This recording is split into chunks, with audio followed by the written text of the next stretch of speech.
The ground at Hedeby was damp and dark. It had been that way for centuries. In 1930, a German archaeologist named Herbert Jankuhn began digging into that soil. He and his team worked for 9 seasons until war stopped them in 1939. They were not looking for treasure or the graves of kings. They were looking for the everyday life of a lost town. Hedeby was a major Viking trading hub on the border of modern Germany and Denmark. It thrived from about 800 to 1050 AD. Jankuhn's team uncovered the ghosts of wooden houses and jetties. They found something else too. They found workshops, piles of waste material told stories. In one area, they found thousands of tiny broken pieces of colored glass. They found small clay crucibles with glass residue still inside. They found glass rods, some twisted with different colors, ready to be cut and melted. This was a glass bead workshop. People here were not importing finished beads. They were manufacturing them on an industrial scale. They took raw glass, likely imported from the Rhineland or even further south, and worked it into the jewelry that Vikings treasured. They made simple beads and complex, beautiful ones. They supplied a vast market. In another part of the excavated town, the story was different. Here, the ground was littered with bone fragments and antler shavings. They found combs in every stage of creation. They found rough-cut pieces of deer antler, plates smoothed and ready for teeth to be sawn, and finished combs that had been broken and discarded. They even found the tiny saw blades used to cut the teeth. This was a comb maker's quarter. Antler was a crucial raw material, a natural plastic. These combs were not just for grooming, they were essential trade goods packed onto ships and sold across the Baltic and North Seas. A third area revealed a metalworker. Slag, the waste product of smelting and forging, was everywhere. They found broken molds for casting brooches and pendants. They found bits of bronze, silver, and iron. This craftsman could repair a farmer's tool, cast a delicate silver ornament for a merchant's wife, or forge the rivets needed for a ship. The scale of this production, from glass to bone to metal, showed that Hedeby was more than just a place where ships docked. It was a manufacturing center. The secrets of the town were not in sagas or runestones. They were buried in the workshop debris, waiting for a shovel to bring them to light. Number 21. The king didn't own the town, he just rented the land. Olaf was a carpenter. He arrived in Birka around the year 830 AD.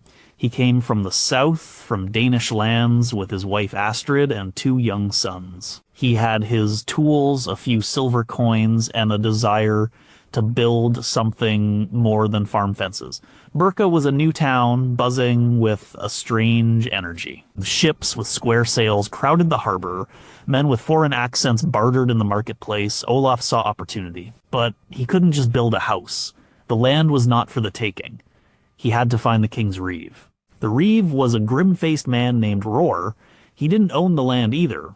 The king did. The king, who lived in a great hall miles away, had designated this island, Bjorko in Lake Malorin, as a place for trade. He guaranteed its safety. He provided protection from pirates and local raiders.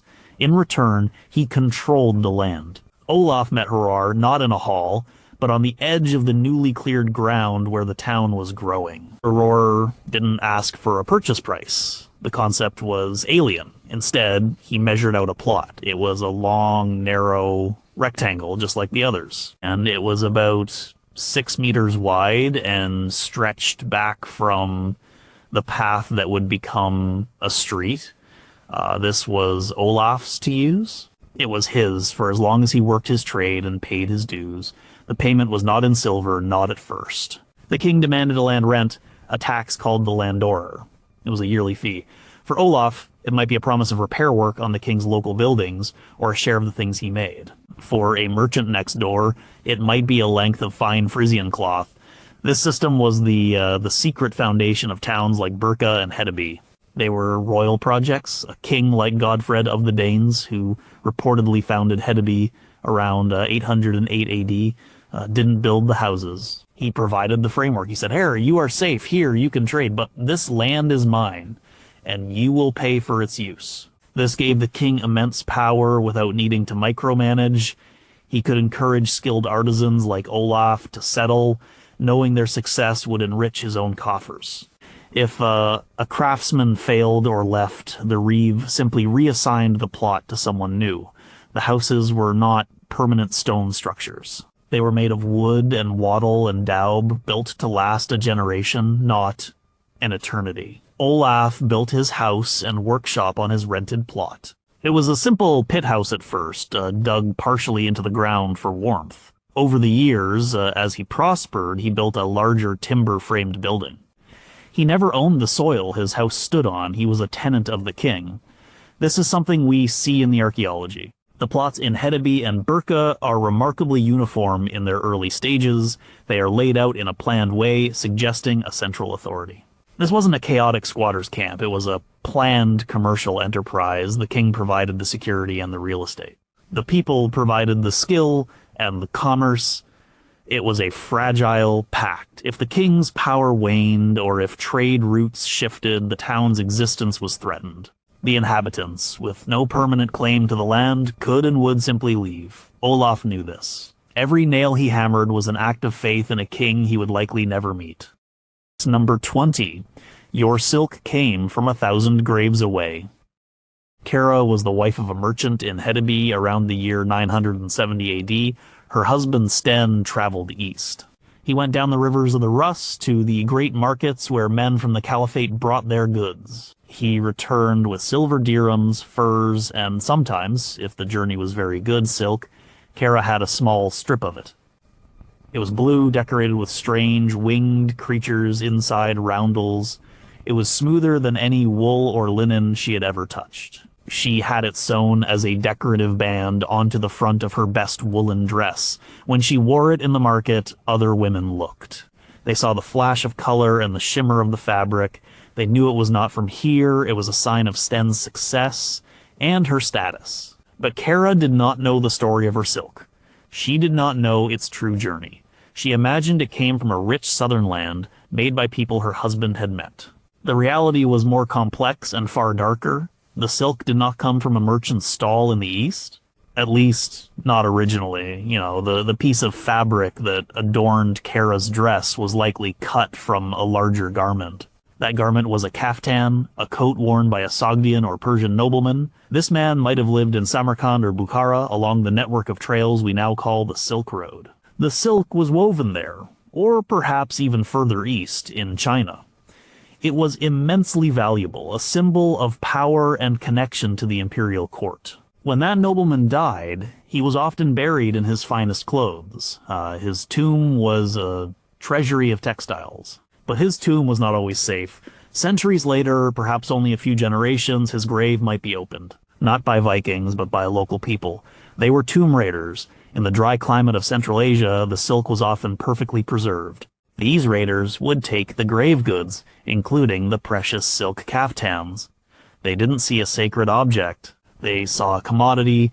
They sold the looted silk to traders. It entered the vast network that flowed north and west. Rus merchants, Vikings from Sweden, met these traders in places like Bolgar on the Volga River. They didn't ask where the silk came from. They traded furs of sable, marten, fox for the strange, beautiful cloth and for the silver coins that were the lifeblood of their economy. The Rus traders then cut the large garments into smaller, more marketable pieces. A single kaftan could be turned into dozens of headbands, cuff decorations, and dress trimmings. Sten bought one of these small pieces. He packed it carefully among the bundles of fur and headed back up the rivers, over the portages, and across the Baltic Sea to Hedeby. The journey took months. When he gave it to Kara, the silk had traveled over 4,000 miles. It had passed through the hands of weavers, noblemen, tomb raiders, and multiple merchants. It had started its life as a symbol of status in one empire and ended as a symbol of status in another. The winged creatures on Kara's dress were senmervs, mythical Persian beasts. She did not know their name or their meaning. You know, to her, they were just beautiful, a fragment of a world she could not imagine, a secret carried on the threads of a dead man's coat. This is confirmed by archaeology. Small fragments of Central Asian silk, identical in pattern to those found in tombs in the Caucasus and beyond, have been found in the graves at Birka and other Viking sites. They are cut, repurposed, and used as accents, tiny pieces of a vast, interconnected, and often ruthless world. Number 19. The dirtiest job was the most important. Secretive stood knee-deep in hides. He worked on the edge of Birka, downwind from the main settlement, near the shore of the lake. It was the year 850 AD. The smell was overwhelming. It was a mix of animal flesh, stale water, and the sharp tang of the chemicals he used. Secretive was a tanner. His job was one of the most disgusting in the town. It was also one of the most critical. No one wanted to live near Secretive. The first stage of his work was to clean the hides. He received them stiff, with dried blood and fat from the hunters and farmers. He soaked them in the lake water in large pits he had dug to soften them and loosened the grime. Then came the fleshing. He would scrape every last bit of meat and fat from the inner surface with a curved knife. After that, he had to remove the hair. For this, he used a mixture of lime and water, or sometimes just stale urine, which he collected in pots. He would leave the hides to soak in this foul liquid for days until the hair slipped off easily. The stench from these dehairing pits was legendary. It clung to his clothes, his skin, his hair. Children would run away when they saw him coming, but the town could not function without him. The leather he produced was essential. The merchants needed leather bags and straps for their goods. The shoemakers needed it for shoes and boots, a constant necessity in a town with muddy streets. The warriors needed it for belts, shield straps, and scabbards. Even the shipbuilders needed leather for ropes and for sealing gaps in the hull. After dehairing, the hide was a pale, floppy thing called a pelt. It was not yet leather. To make it durable and resistant to rot, it had to be tanned. Secretive used the bark of oak trees. He would collect it, dry it, and grind it into a powder. He then created a solution of this bark powder and water in large vats. The pelts were submerged in this solution. The process was slow. It could take more than a year for a thick cowhide to become fully tanned. The tannins in the bark would bond with the proteins in the hide, transforming it into stable, strong leather. Archaeologists find evidence of this dirty work on the outskirts of trading towns. They find concentrations of the specific tools, like the fleshing knives. They find soil samples with high levels of lime and other chemicals associated with tanning. They also find the physical layout tells a story. The smelliest workshops tanning, horn working, bone carving are always pushed to the edges of the settlement, often near a water source that can be used for processing and to carry away the worst of the waste. Secretive was a specialist. He was a master of a complex chemical process understood through generations of trial and error.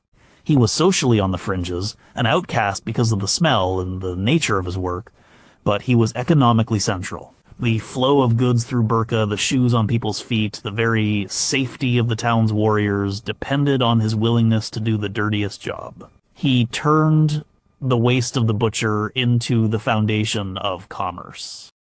Number 18, most Vikings in town weren't Vikings at all. And Ansgar was a missionary. He came to Birka twice, once around 829 AD, and again in the 850s. He wrote about his experiences, leaving one of the few eyewitness accounts of the town. He came to preach his Christian God to the Sverre, the local Swedish Vikings. But when he walked through the marketplace, the babble of voices he heard was not just the Old Norse of the Sverre. The town was a chorus of different languages. He would have heard men speaking Old Frisian. They were merchants, masters of the cog, the wide-bellied cargo ship that dominated the North Sea. They controlled the trade in wine, glass, and pottery from the Rhineland. One of them, a man named Gero, might have been arguing with a local over the price of a barrel of wine. Gero did not worship Odin or Thor. He was a Christian, like Ansgar, though his business came before his faith. He had a temporary home in Birka, but his family was in Dorestad, the great Frisian trading hub, hundreds of miles to the south. Or further down the market, Ansgar might have seen a group of men with different features, speaking a Slavic tongue. They were from the southern coast of the Baltic, from settlements like Woolin or Trousseau. They brought amber, honey, and slaves. One of them, perhaps named Casimir, was showing a Svir chieftain a string of raw, unpolished amber. He knew its value. He knew the routes it took. He lived in Birka for the trading season from spring to autumn before returning home for the winter. There were others. A man from the north, a Sami, sat quietly with a bundle of reindeer hides and fine furs. He spoke a language unlike any other in the market.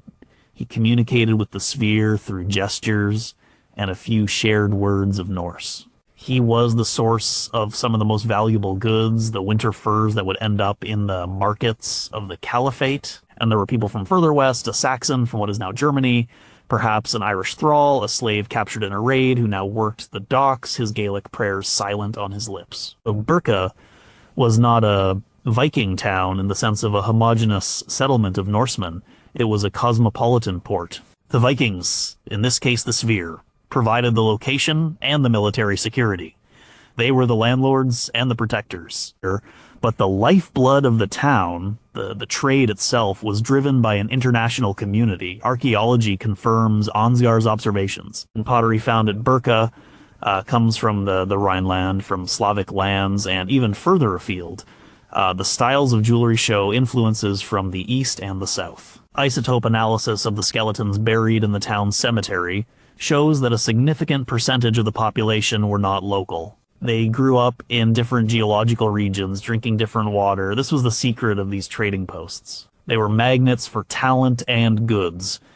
A Viking identity was less important than a reputation as a reliable trader. Jero the Frisian, Casimir the Slav, and the quiet Sami fur trapper were just as vital to Birka's existence as the Svir king who collected his taxes. The town was a machine for commerce, and it used whatever parts it could find, regardless of where they came from.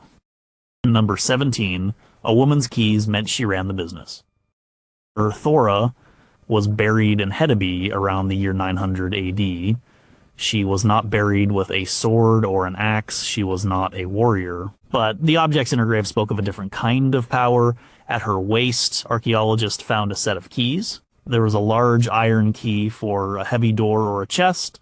There were smaller, more delicate bronze keys, perhaps for caskets or boxes. With her was also a touchstone, a small piece of fine-grained stone used for testing the purity of gold and silver, and a set of miniature weighing scales. Thora was a Husfrasia, a lady of the house.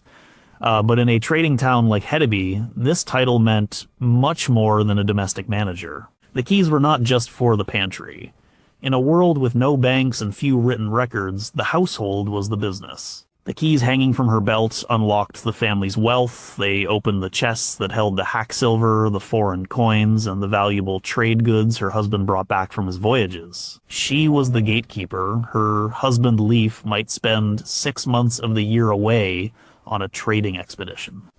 During that time, Thora ran the household, which was also the family firm. She was responsible for feeding and clothing not just her children, but any apprentices, workers, and slaves that were part of the enterprise. This was a major logistical operation. She had to manage the food stores, trade for what was needed, and oversee the production of textiles, a valuable commodity in its own right.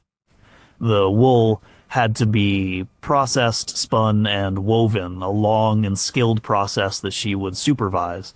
The scales and touchstone tell an even more specific story. Thora was not just guarding the wealth, she was actively engaged in commerce.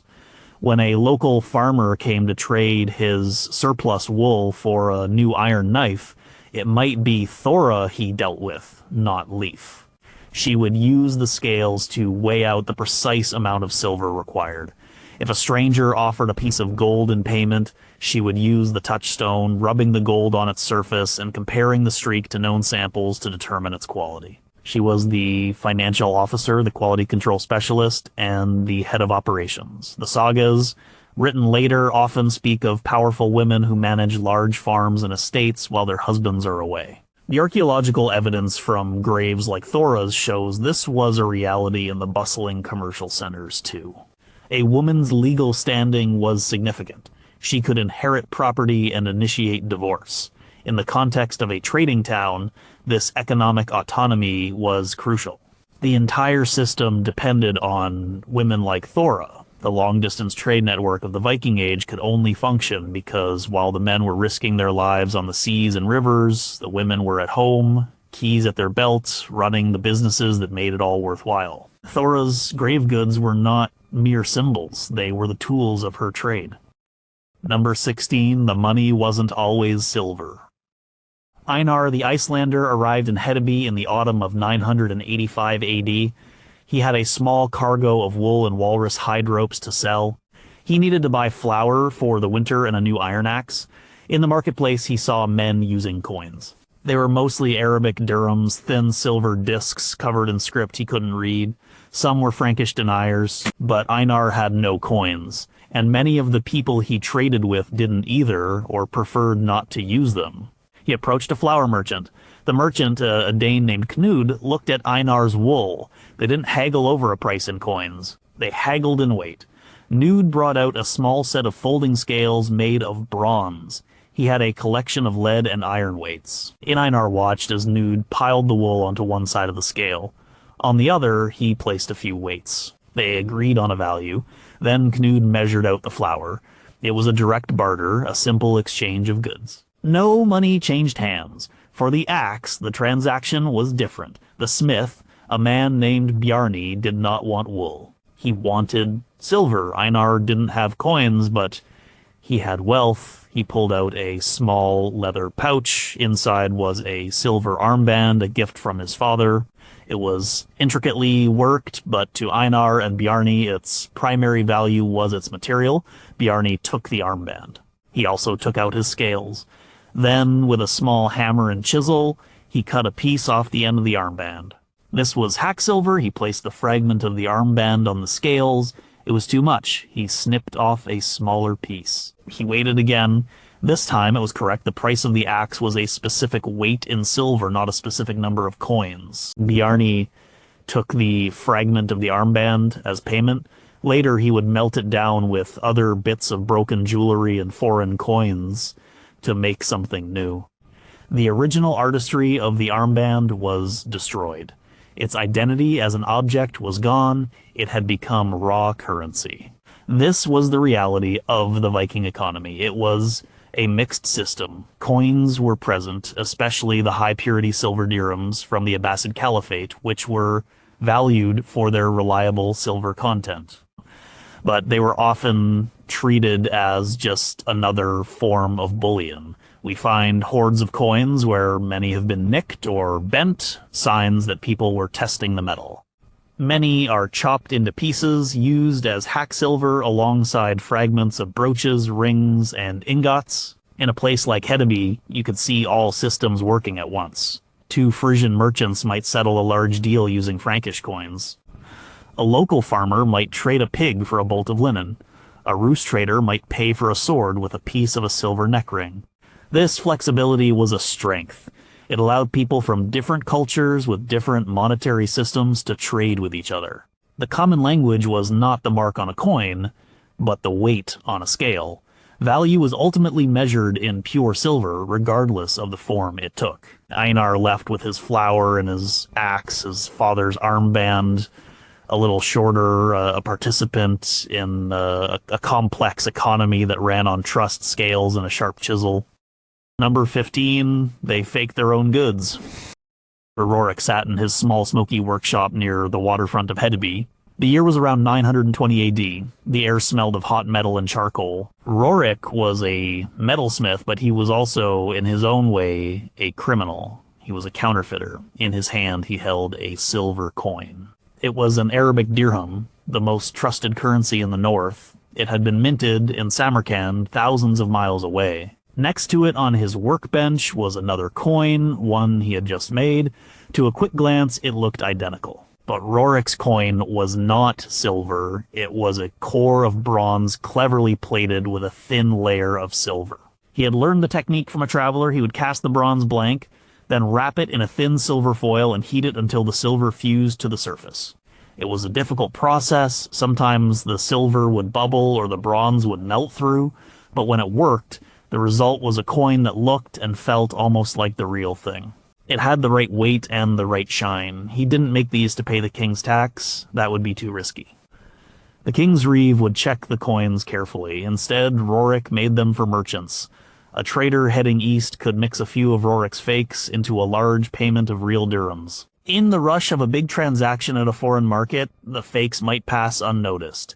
It was a way to stretch a small supply of real silver, to increase a profit margin in a dangerous business. This wasn't just about coins. Deception was woven into the fabric of trade. A few huts down from Rorik, a woman named Helga was making glass beads. She had fragments of blue glass imported from the Frankish kingdoms. She would melt them down and shape them into small round beads. But she also had a secret ingredient, a small amount of lead oxide. When added to the glass, it made it heavier and more brilliant. Her blue glass beads looked remarkably like the precious lapis lazuli stones that came from the Far East. She sold them for a higher price than simple glass, and many buyers were fooled. Archaeology backs this up. Excavations at Viking trading posts have uncovered counterfeit coins. They've found the clay molds used to cast them. Some are silver-plated bronze, like Rorik's. Others are made from lower-quality alloys, like tin or pewter, designed to look like silver. At Paviken in Gotland, a seasonal marketplace, archaeologists found a complete forger's kit, including a set of dies for striking a fake Arabic dirham. The dies were crude, the Arabic script a meaningless imitation, but from a distance it would pass. They've also found the beads Helga made, glass beads with high lead content, clearly designed to imitate something more valuable. This was the dark side of the boomtown economy. Where there was wealth, there was a temptation to cheat. It wasn't a sign of economic collapse. It was a sign of a sophisticated monetized economy where people understood the concepts of intrinsic value, face value, and deception. Rorik was not just a simple smith, he was an expert in metallurgy and human greed. He knew that in the fast-paced, multilingual, and often lawless environment of a trading post, a good fake was often as valuable as the real thing, at least until you got caught. Number 14, the slaves weren't hidden away. The slave market at Hedeby did not have a sign. It did not need one. It was an open secret, a regular part of the town's commerce, conducted in a corner of the main marketplace. It happened on certain days when a new shipment had arrived. On one such day in the summer of 888 AD, a chieftain from the Danish hinterland named Halfdan came to buy, and he needed more hands to work his fields. He saw a group of about 20 people, men and women, standing roped together. They were guarded by two armed men who worked for the slave trader. The trader, a man known only as Toste, was a specialist. He didn't raid, he was a middleman. He bought people from the raiders who attacked the Slavic coasts to the east, or from the Vikings who harried the coasts of Ireland and Francia. The people for sale were a miserable collection. Halfdan walked along the line, inspecting them like livestock. He saw a young woman with fair hair, clearly a Frank.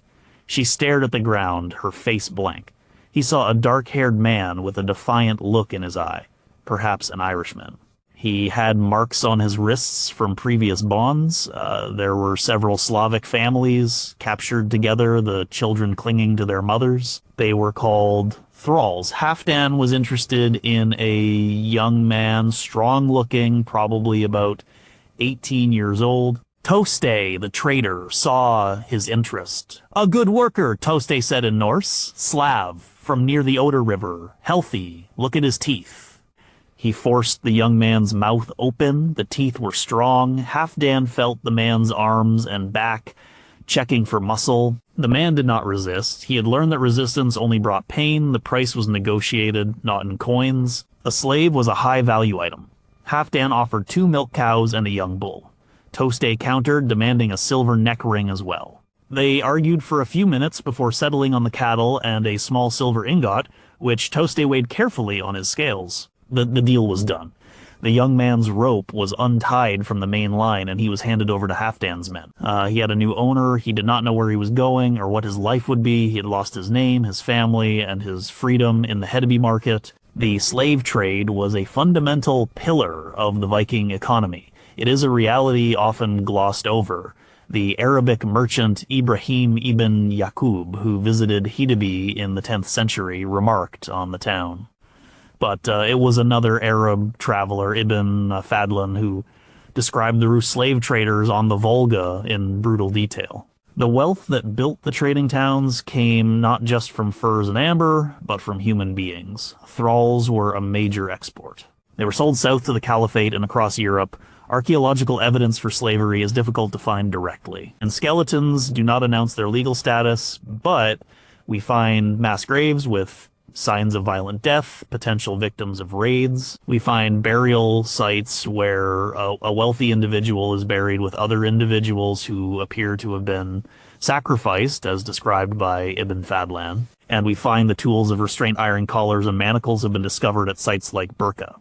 These towns were not just centers of craft and voluntary trade, they were hubs in a vast, brutal network of human trafficking, an enterprise that was not hidden in the shadows but conducted in the open market as normal as selling grain.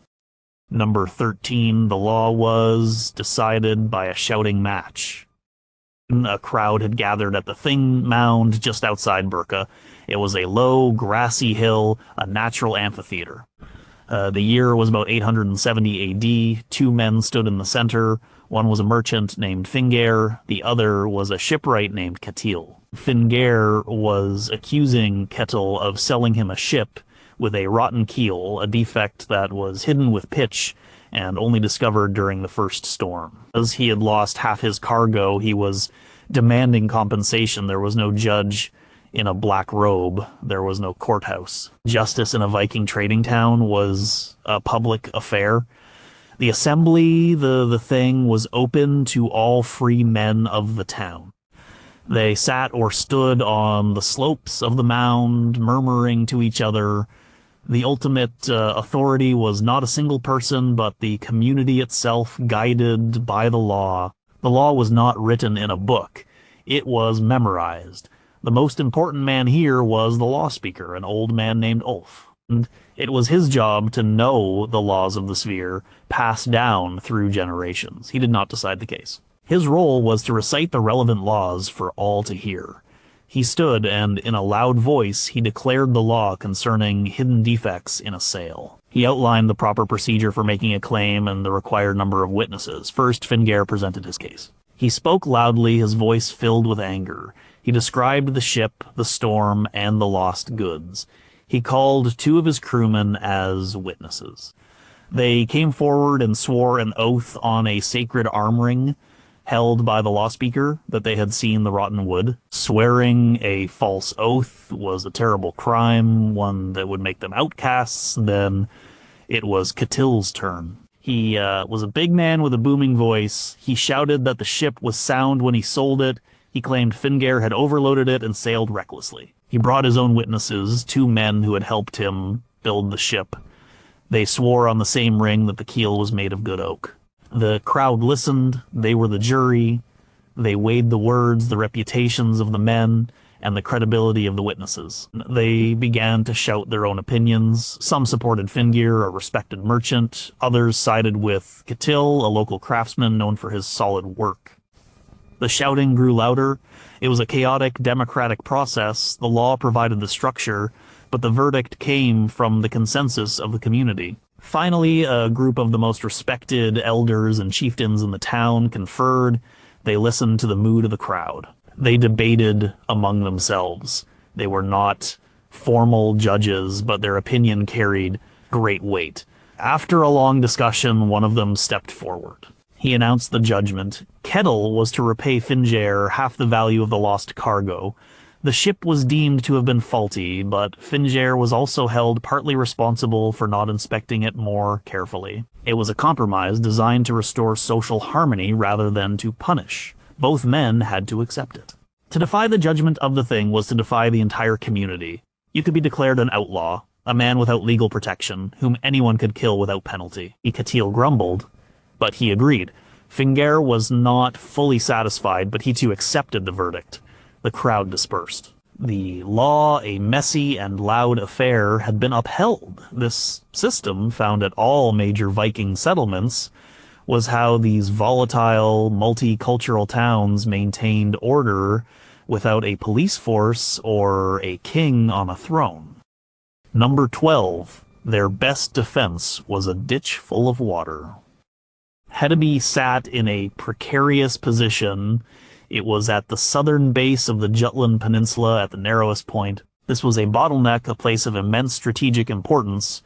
It was the gateway between the Baltic and the North Sea, but it was also on the frontier between the Danes and the powerful Saxon and Frankish empires to the south. In the year 968 AD, a traveler approaching Hedeby from the land would not first see the town. They would first see its defense. Well, it was not a tall stone wall. It was a massive earthwork, a semicircular rampart over 1,300 meters long, enclosed the town on its landward side. The rampart was huge, up to 10 meters high in some places, and made of earth and timber. In front of it was a deep, wide ditch. But the ditch wasn't always dry. The engineers who designed Hedeby's defenses had cleverly connected the ditch to the Hedeby Nor, the inlet of the sea that the town sat on. At high tide, the ditch would fill with water, creating a formidable moat. This was a sophisticated piece of military engineering. On top of the rampart was a wooden palisade, a fence of sharpened stakes.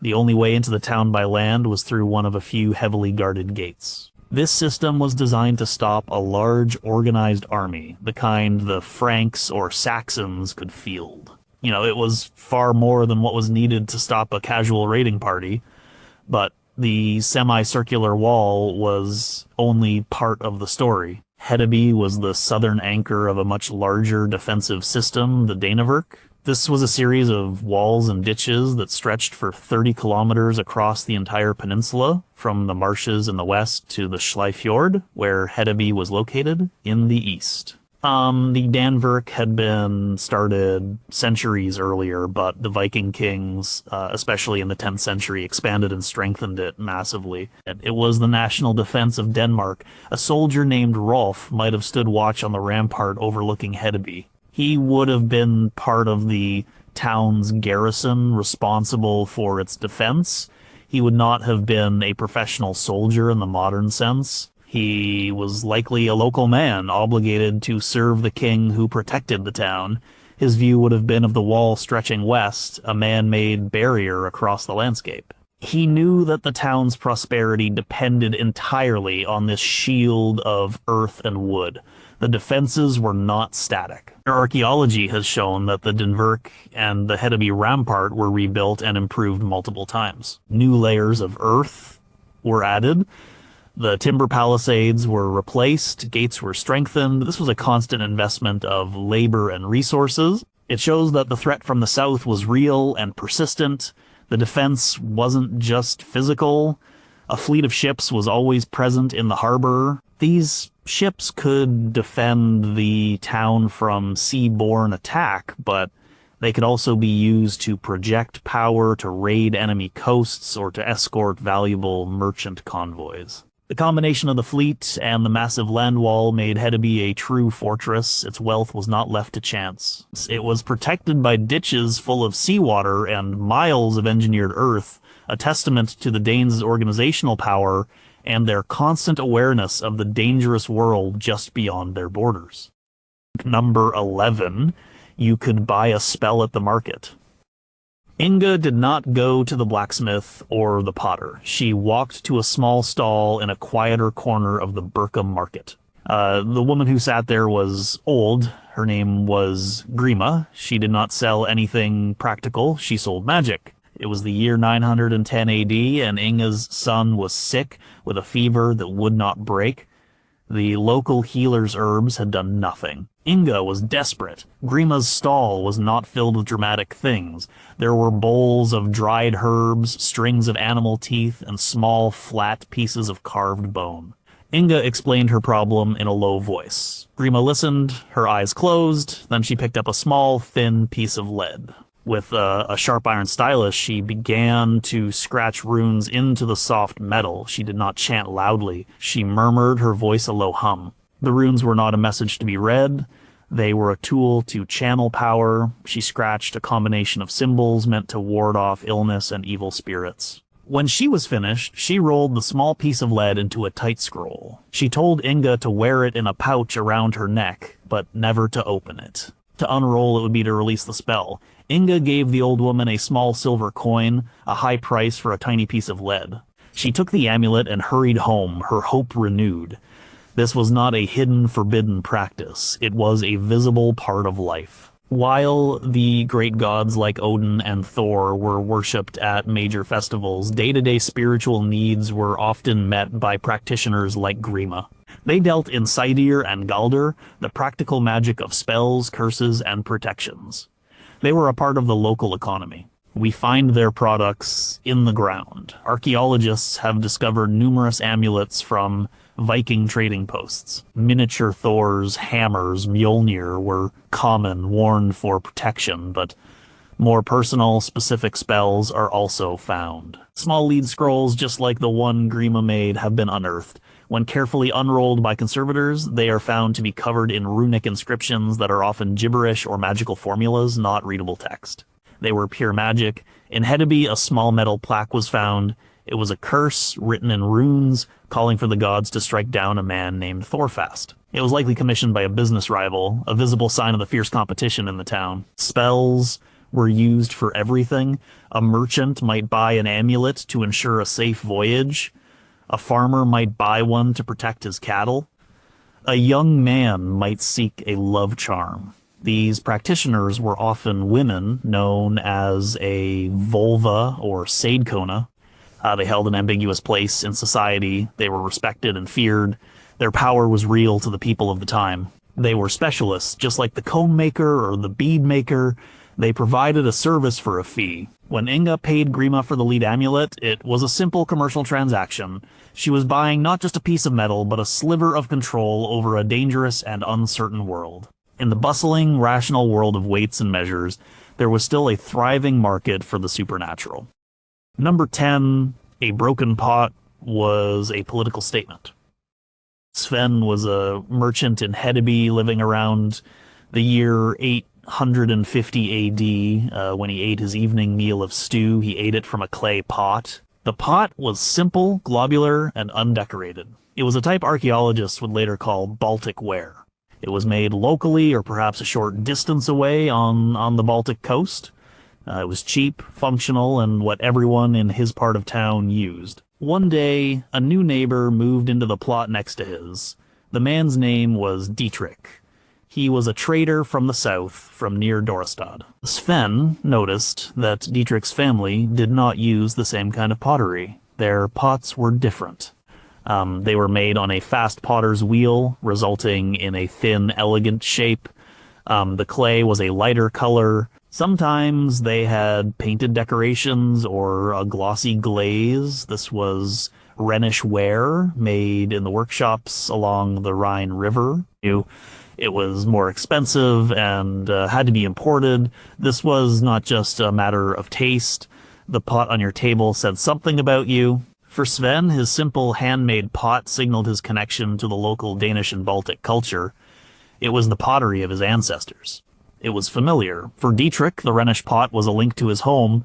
It was also a subtle display of wealth and a different cultural identity. It showed he had connections to the Frankish trade networks, that he was part of that world.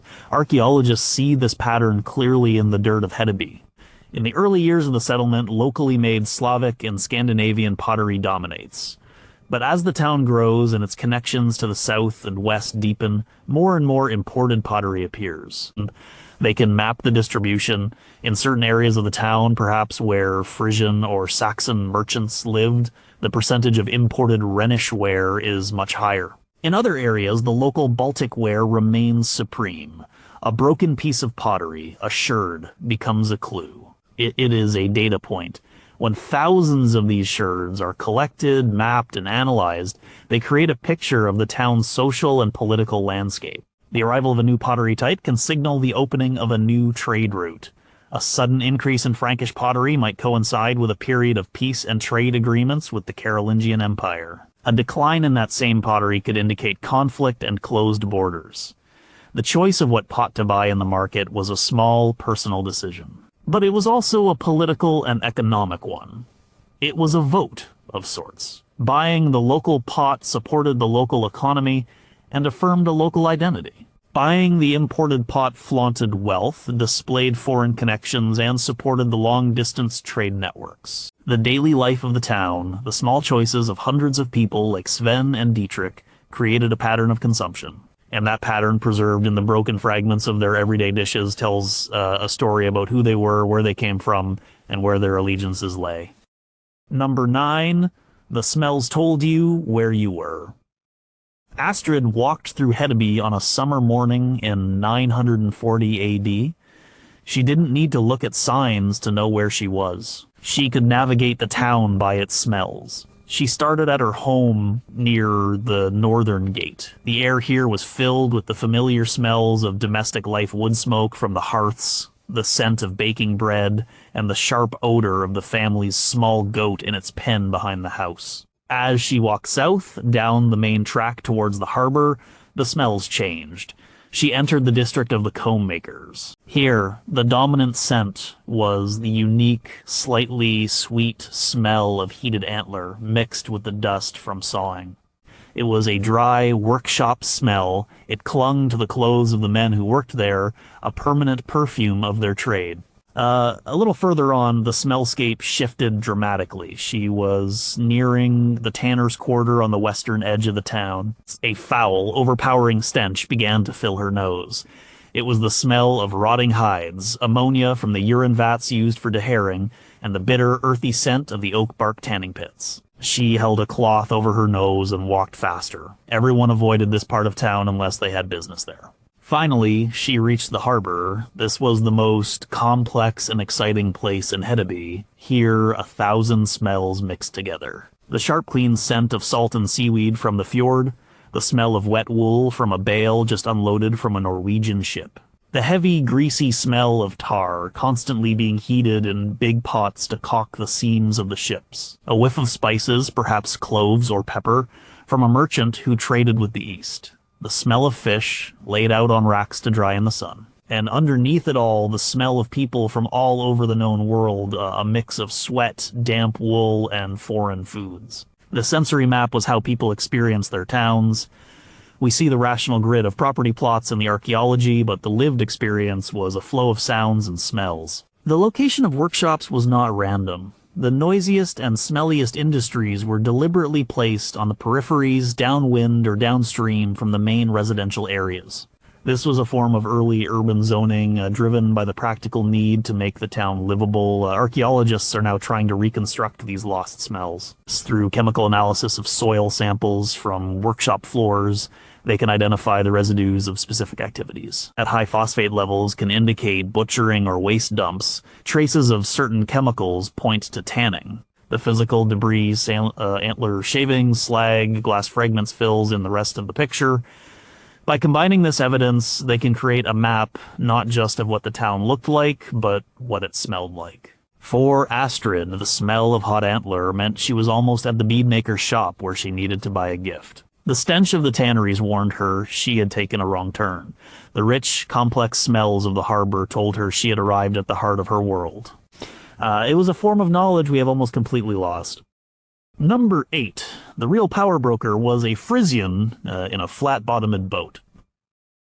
His name was Radbod, and he was a Frisian. He was not a Viking. He did not have a longship built for raiding. He commanded a different kind of vessel, a cog. It was a clumsy-looking ship, wide and deep with a flat bottom. It was not fast or elegant, but it could carry a huge amount of cargo. In the year 820 AD, Radbod's cog was one of the most important ships in the harbor of Reeb, an early trading town on the west coast of Denmark. Radbod and his fellow Frisians were the logistical masters of the North Sea. Their homeland, Frisia, was a low-lying coastal region between the Rhine Delta and modern Denmark. They were traders, not warriors. While the Vikings were beginning their raids, the Frisians were building a vast commercial network that connected Scandinavia to the Carolingian Empire and Britain. And Radbod's ship was filled with goods from the south. He had barrels of wine from the vineyards along the Rhine. He had stacks of high-quality pottery, also from the Rhenish workshops. He had quernstones, large, heavy millstones made from basalt quarried near Cologne, essential for grinding grain. And he had fine Frankish swords, prized by the Scandinavian elite. These were all bulk goods, heavy and voluminous. A Viking longship, with its shallow draft and narrow hull designed for speed and carrying warriors, was hopelessly inefficient for this kind of trade. Radbod's cog, however, was perfect. Its flat bottom meant it could navigate the shallow coastal waters and river estuaries of his homeland. When he arrived in Ribe or Hedeby, Radbod was a key player. The local Danish chieftains and kings needed the goods he brought. They could not produce wine or high-quality pottery themselves. They relied on the Frisians. Radbod, in turn, bought Scandinavian products. He loaded his cog with furs, amber, walrus ivory, and hides for the return journey. He was a vital link, a middleman connecting two different worlds. The Frisians dominated this north-south trade for a crucial period in the early Viking Age. Their main town, Dorestad, was one of the largest and wealthiest cities in northern Europe. The evidence is clear in the archaeological record of Scandinavian towns, the vast quantities of Rhenish pottery, the specific types of glass beads, and the basalt quern stones all point to the Frisian network. Some of the earliest minting of coins in Scandinavia at Ribe imitated Frisian and Frankish coins, showing how influential their economic system was. The Vikings are often pictured as controlling all the sea lanes, but in the North Sea for a long time, the real economic power belonged to men like Radbod. They were not as glamorous as the raiders. Their ships were built for profit, not for plunder, but their quiet, steady, and reliable transport of bulk goods was the foundation upon which the early trading towns were built. The Vikings provided the raw materials and the secure ports, but the Frisians, in their fat-bellied boats, provided the essential connection to the rich markets of continental Europe. They were the truck drivers of the Viking Age. Number 7, their most valuable export was invisible. And Styrbjorn was a Rus merchant. In the winter of 935 AD, he was not in a town. He was deep in the forest, hundreds of miles northeast of Birka. He was visiting a hunting camp. The men here were not Swedes. They were likely Sami or a Finno-Ugric people. They were the true masters of the northern forest. Styrbjorn was their connection to the wider world. He was a fur trader. He did not trade in silver. He brought goods the hunters needed to survive and things they desired. He had iron axe heads, knives, needles, and colorful glass beads. In exchange, the hunters gave him what they had harvested from the forest over the long, dark winter. They gave him furs. The furs were bundled and sorted. There were beaver, bear, and wolf pelts, but the most valuable were the smallest. The fine, dark fur of the marten, the even finer, almost black fur of the sable, and the pure white fur of the Arctic fox or the winter coat of the ermine. These were not just for warmth, they were the ultimate luxury product of the north. Styrbjorn knew that a single, perfect sable pelt could, by the end of its journey, be worth more than a sword. The fur itself is what archaeologists call an invisible export. Unlike pottery or metalwork, fur, leather, and textiles rarely survive in the ground for 1,000 years. We do not find warehouses full of pelts in Hedeby or Birka. Their existence is inferred from other evidence. Firstly, the vast quantities of Arabic silver coins found in Scandinavia, especially in Sweden and Gotland. The Caliphate had little to buy from the north except for its natural resources. The Arabs, particularly the elite in Baghdad, had an insatiable demand for luxury furs to line their robes and display their status.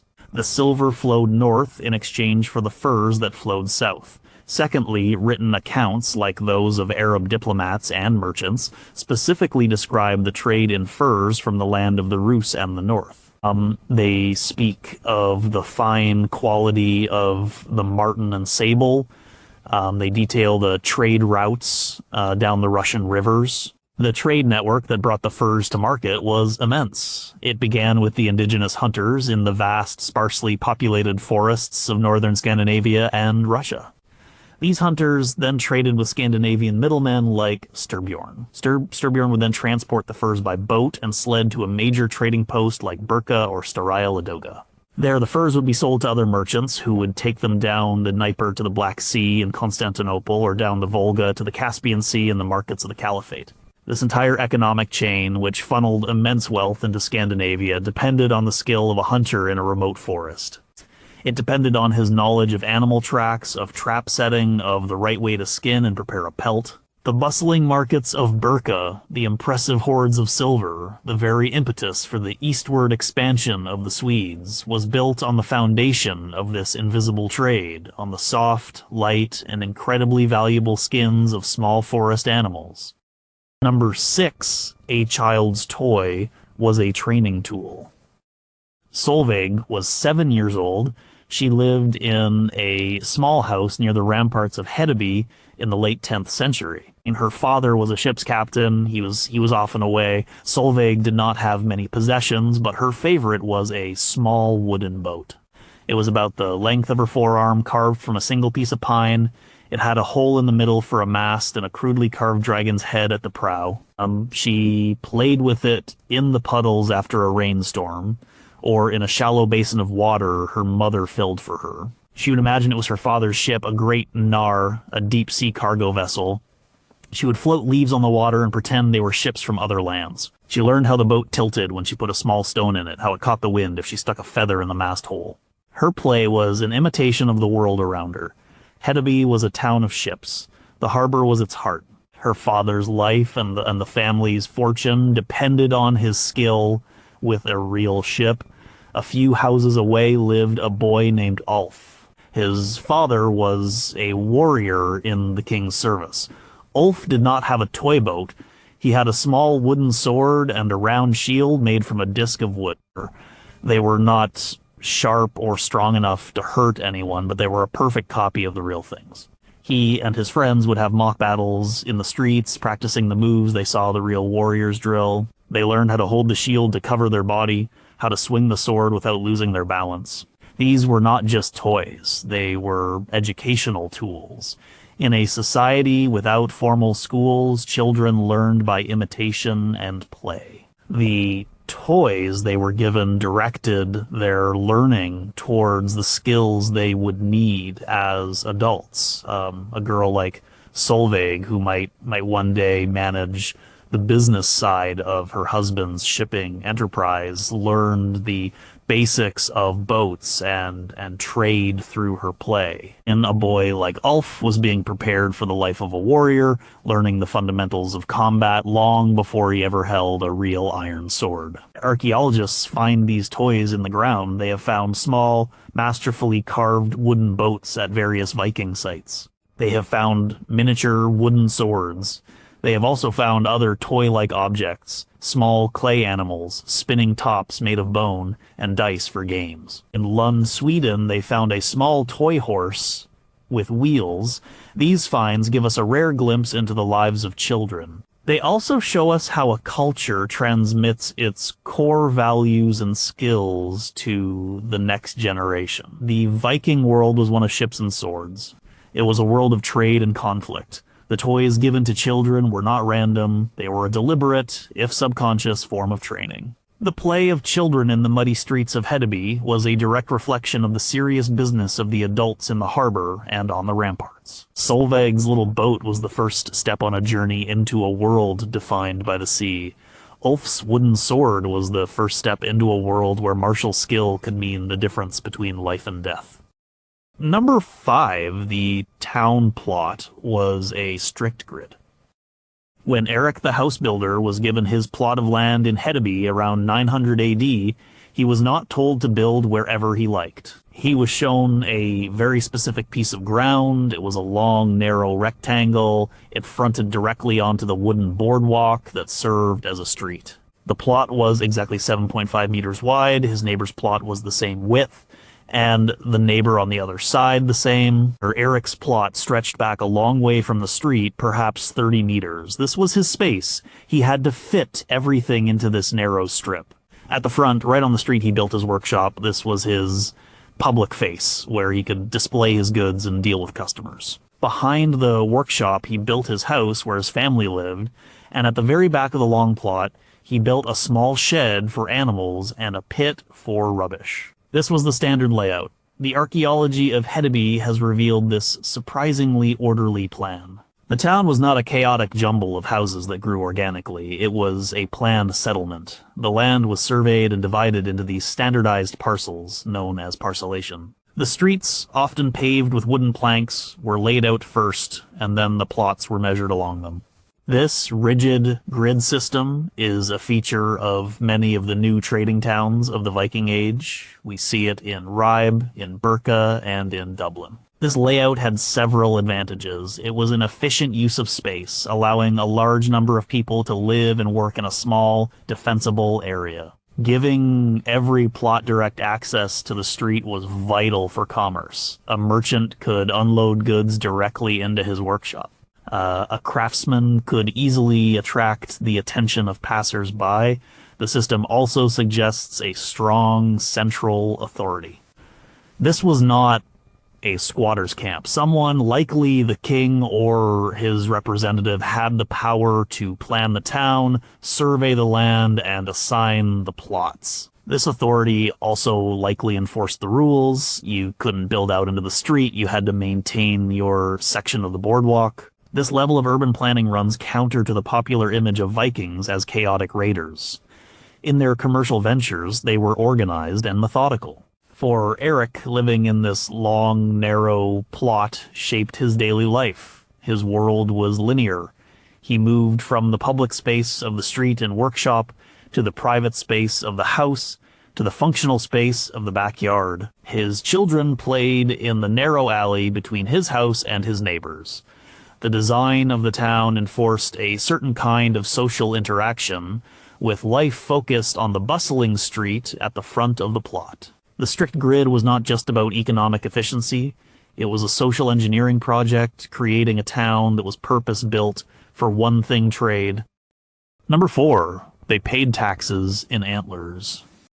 Every autumn, a man named Aki would arrive at the gates of Hedeby. He was not a merchant with silver or fine cloth. He was a reeve, a representative of the local chieftain whose lands surrounded the town. He came to collect a tribute, a form of tax. But he was not collecting coins, he was collecting raw materials. The town of Hedeby and others like it had to pay for their protection and their right to exist, not just with money, but with the products of their specialized labor and access to trade goods. One of the most important commodities Aki collected was antlers, specifically the antlers of red deer. He would go to the comb maker's quarter where artisans spent their days sawing and carving antler into the combs that were a staple of Viking trade. The chieftain demanded a certain number of finished combs as part of his due, but he also demanded raw antlers. He needed them for his own craftsmen, and also to use as a form of currency to trade for other goods. The comb makers of Hedeby did not hunt the deer themselves. They were urban craftsmen. They obtained their raw material from hunters who lived in the surrounding forests. But the chieftain controlled the forests. He controlled the hunt. By demanding antlers as tribute, he was asserting his control over a key resource and ensuring a steady supply for a vital industry. The tax was a way of managing the regional economy. This system of goods-based taxation was widespread. The tax was often specific to what the region produced. In parts of Norway, the tax might be paid in walrus hide ropes or slabs of soapstone for making pots. Or in northern Sweden, it could be paid in furs. The Domesday Book, a survey of England compiled in 1086, records that the city of Chester had to pay a tax to the king in marten pelts. In Hedeby, the tribute was diverse. Aki might also collect a certain amount of iron from the blacksmiths. He might demand high-quality whetstones, which were imported from Norway from the merchants. These were essential for keeping tools and weapons sharp. The king or chieftain was not just a landlord renting out plots. He was an active participant in the economy, using the tax system to acquire the goods and raw materials he needed for his own household and to equip his warriors. This system had advantages over a purely coin-based tax. In an economy where barter was still common and the supply of silver could be unpredictable, a tax in goods was reliable. It also integrated the town directly into the economy of its rural hinterland. The town needed the countryside for food and raw materials like antler. The countryside needed the town for manufactured goods like iron tools and for access to imported luxuries. The tax in kind was the glue that held this symbiotic relationship together. The piles of antler shavings excavated by archaeologists are not just workshop waste. They are the remnants of a sophisticated economic system where a deer's antler was as good as a silver coin. Number 3. The graveyard was a social map. The main burial ground at Birka was vast. Over 1,000 years, archaeologists have excavated more than 1,100 graves there. It is a city of the dead that sits beside the ruins of the city of the living, and just like a living city, it had its different neighborhoods. The way a person was buried in Birka revealed a huge amount about their life, their wealth, their job, their origins, and their beliefs. The graveyard was a map of the town's complex society. Consider 2 graves. The first is a simple pit. Inside lies the skeleton of a man. There are no objects with him. His body is not arranged with any particular care. This might be the grave of a thrall, a slave. He owned nothing in life and was given nothing in death. His burial was a simple functional disposal of a body. There are many such graves, a silent testament to the large, unfree population of the town. The second grave is a large chamber built of wood and covered with a high mound of earth. Inside, a wealthy merchant is buried. He is not alone. He is buried with his most valuable possessions. A sword with a silver inlaid hilt lies by his side. A set of bronze scales and weights, the tools of his trade, are in a leather pouch at his belt. At his feet are ceramic pots from the Rhineland and a glass beaker. He is even buried with his horse, a sign of very high status. This was a man of power and importance, and his funeral was a display of that power to the whole community. Between these two extremes lies a whole spectrum of society. A craftsman might be buried with the tools of his trade, a blacksmith with his hammer and tongs, a woman with her weaving implements, and a collection of keys. These graves tell us about the occupations of the people of Birka. The graves also reveal the town's international character. Some burials follow the classic Scandinavian pagan tradition, with grave goods and a mound, but other graves are different. Some skeletons are buried in coffins with no grave goods, their bodies aligned east-west.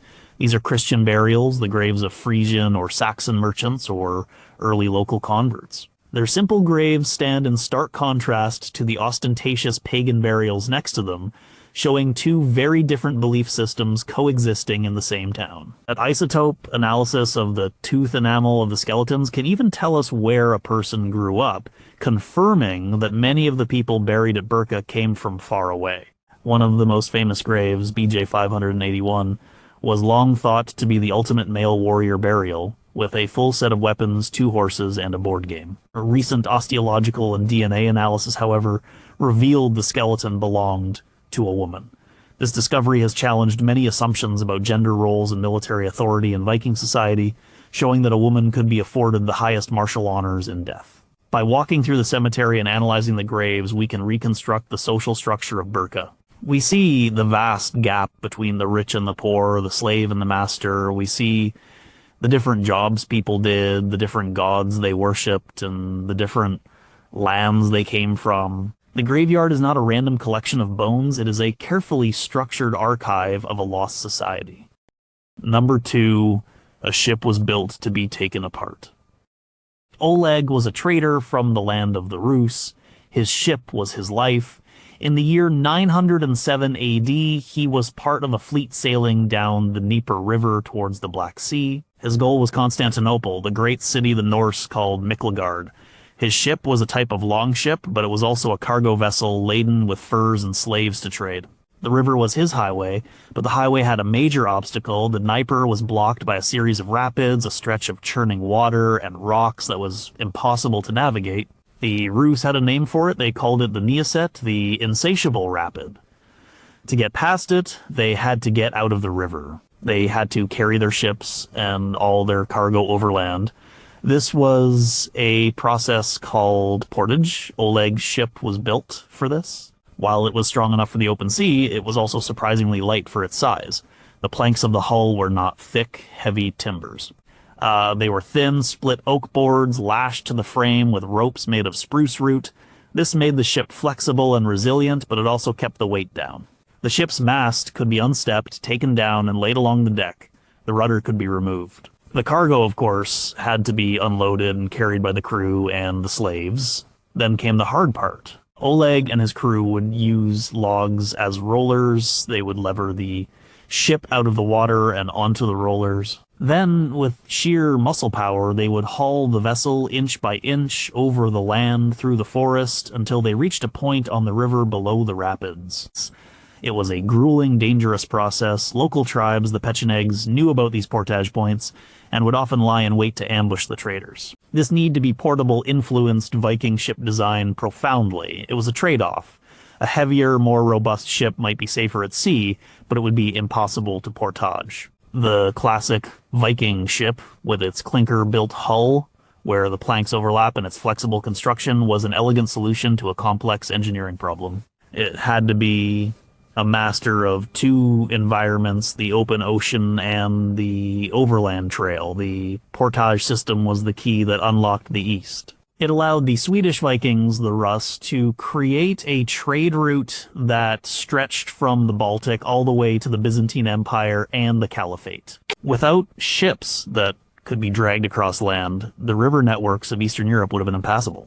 The wealth that flowed back into Scandinavia from these eastern markets was earned through this incredible feat of labor. When archaeologists excavate Viking ships, like the ones found at Roskilde Fjord in Denmark, they see this design philosophy up close. They see the lightweight construction, the removable parts, the sheer brilliance of a vessel designed to be disassembled and dragged through a forest. Oleg's ship was not just a boat, it was a piece of modular technology, a vehicle perfectly adapted to a journey of water and land, the key to an empire of trade. Number one, the whole town could vanish in a generation. By the year 1050 AD, the great trading town of Hedeby was in trouble. For over 250 years, it had been a jewel of the Baltic, a bustling center of commerce and craft. But the world was changing. The town faced a series of catastrophic events. In 1050, the Norwegian king Harald Hardrada attacked and burned the town. A chronicler, Adam of Bremen, wrote that the city was sacked with savage fury. The inhabitants who survived likely tried to rebuild. But then a second disaster struck. In 1066, a West Slavic army attacked and completely destroyed what was left of Hedeby. The town was abandoned, its people fled, the wooden houses rotted away, the jetties collapsed into the water. Grass grew over the streets and the empty plots. Within a generation, the busiest trading port in northern Europe was an empty field. Its inhabitants moved across the Schlei Fjord and founded the new city of Schleswig. Hedeby was forgotten. The same fate befell Birka. Around the year 975 AD, Birka was suddenly and completely abandoned. There is no record of a great battle or a fire. The end seems to have been more peaceful and perhaps more puzzling. One theory is that a new king came to power and wanted to shift the center of trade to his own new town, Sigtuna, which was founded nearby at roughly the same time Birka was abandoned. The royal support that had been Birka's foundation was withdrawn. Another factor was geological. Post-glacial rebound, the slow rising of the land after the weight of the ice sheets was removed, was making the channels leading to Birka in Lake Mälaren shallower and harder to navigate for deep-drafted trading ships. The merchants and artisans of Birka, with no permanent ownership of their land and a purely commercial reason for being there, simply left. They packed up their tools and their families and moved to Sigtuna or to Gotland or back to their homelands. They were pragmatic. They followed the money. When Birka was no longer the best place to do business, it ceased to exist. This is the ultimate secret of the Viking trading posts. They were not ancient ancestral cities, they were boomtowns. They were experiments in commerce founded on specific fragile conditions, royal protection, safe harbors, and a strategic position on major trade routes. When those conditions changed, the towns died. Their construction made them impermanent. The houses were wood and wattle and daub. The streets were planks of wood. There were no great stone monuments. Their purpose was purely functional. This ephemeral nature is why they became such perfect archaeological sites. When they were abandoned, they were often left undisturbed, preserving a perfect snapshot of Viking Age life under the soil. Unlike a city like London or Paris, which was continuously inhabited and rebuilt, destroying the layers of the past, places like Hedeby and Birka were sealed capsules of time. The end of these towns was not a sign of the end of the Vikings. It was a sign of their adaptability. They were not sentimental about their cities. When one tool no longer worked, they discarded it and created a new one. The rapid disappearance of these once thriving hubs shows that they were not the cause of the Viking trading explosion, but rather a symptom of it, a temporary solution to a particular set of economic opportunities destined to vanish as quickly as they had appeared.